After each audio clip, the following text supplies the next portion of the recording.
I'm Ben Martin. I was Time Magazine's senior photographer, and I had just returned from an assignment in Venezuela and walked into the Time Life office, and they asked me to do a shoot, and I said, well, I'd rather not.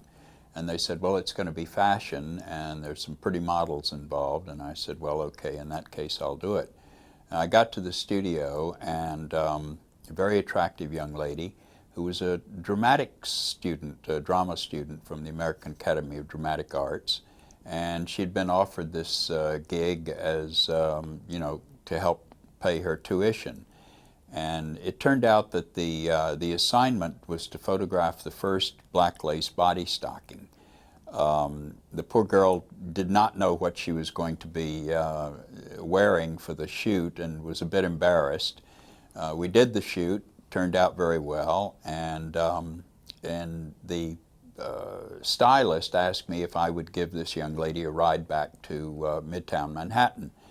And in the course of the ride back, I learned her name was Catherine Kringstad, and she said she was terribly embarrassed about this because she was afraid her father, who was a longtime reader of Time magazine, would see the pictures, and he would be embarrassed seeing his daughter in such a skimpy costume. So the next day I mentioned this to the editor, and he said, well, we don't want to embarrass a young lady like that. So he said, it's too bad that the lab ruined your roll of film. And he took the pictures, which had turned out very well, and put them in his desk drawer. But a couple of weeks later, Time did a story on black lace knee-high stockings, and they decided to use one of these photographs and cropped it. So the picture did finally appear in Time. But it was my introduction to Catherine Kringstad, who later became Catherine Lee Scott.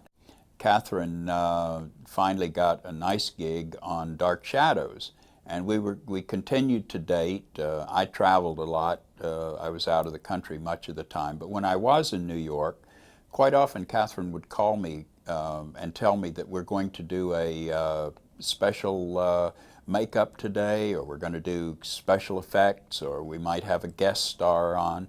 And the Time Life building was only about 4 or 5 blocks from her studio. So if I wasn't on assignment or wasn't working, I'd grab a camera and walk over.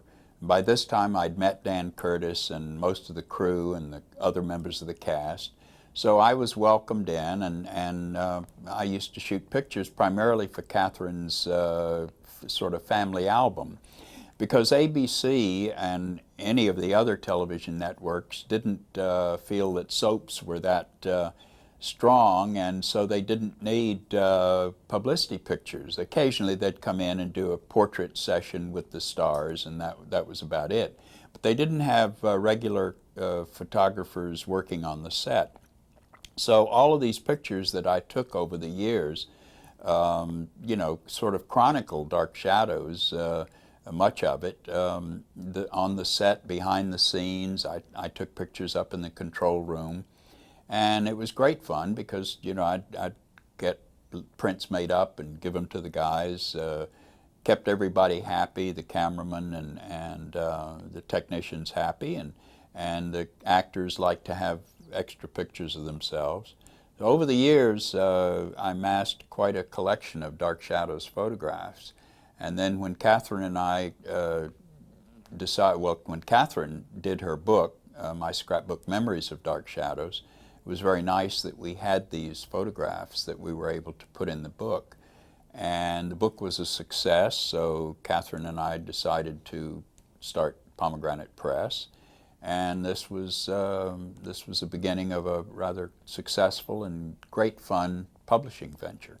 One of the nice things about doing the photographs of Dark Shadows was that I got to meet Jonathan Frid, who's a really terrific guy. We became friends.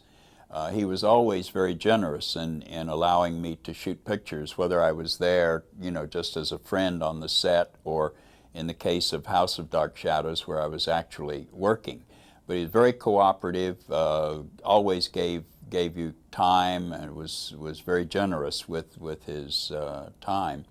And it was nice then, some years later, that I was able to see Jonathan again in California for the taping of the TV special 50 Years of Soap Opera. And at that time I was able to photograph Jonathan and Catherine Lee Scott and Laura Parker to make a contemporary portrait of the love triangle from Dark Shadows.